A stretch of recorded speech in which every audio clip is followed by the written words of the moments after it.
ముందుగా సనాతన ధర్మ కుటుంబీకులందరూ కూడా శుభాభివందనాలు. ఈ రోజు నేను మీతో చర్చించాలనుకున్న ఆలయం ఉత్తరాంధ్రలో వేచేసినటువంటి శ్రీ రామతీర్థం ఆలయం విశేషాలు ఈ రోజు మనం తెలుసుకుందాం.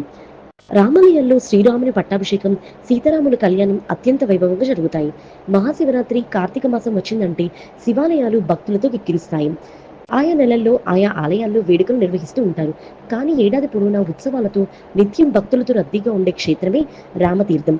ఉత్తరాంధ్ర భద్రాద్రిగా పిలుచుకునే ఈ క్షేత్రంలో శివకేశవుడిని ఒకే చోట కొలవడం అత్యంత విశిష్టం. ఉత్తరాంధ్రలోని ప్రముఖ క్షేత్రమైనటువంటి రామతీర్థం విజయనగరం జిల్లా నెల్లిమర్ల మండలంలో ఉంది. రాముడు ఇక్కడ కొంతకాలం వనవాసం చేశాడని, అప్పుడు శివుడి మంత్రం జపించాడని పురాణాల్లో ఉంది.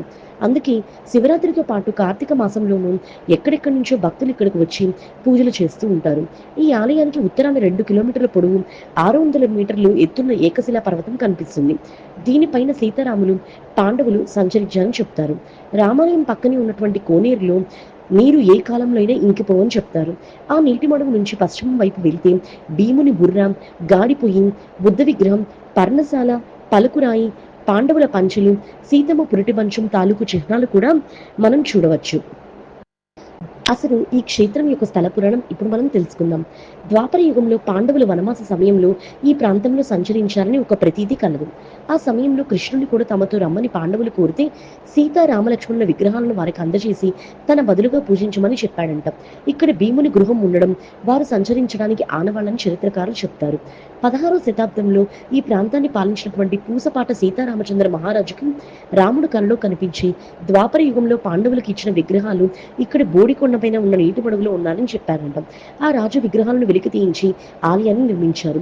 తీర్థంలో దొరికిన విగ్రహాలు కావడం వల్లే ఈ క్షేత్రానికి రామతీర్థం అనే పేరు వచ్చిందని, ఇది అతి పురాతనమైన దేవాలయమే కాక మరో భద్రాద్రిగా పేరు పొందిందని చెప్తూ ఉంటారు. 1880 ప్రాంతంలో విశాఖపట్నం చరిత్రను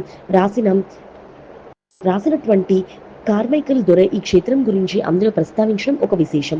ఈ ప్రాంతంలో జైనులు కూడా నివసించినట్టు చారిత్రకమైన ఆధారాలు ఉన్నాయి.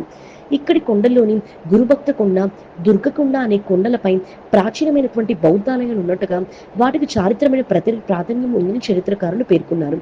దీనికి ఉత్తరాన నీలాచలం, పశ్చిమాన జైన మందిరం ఉంది.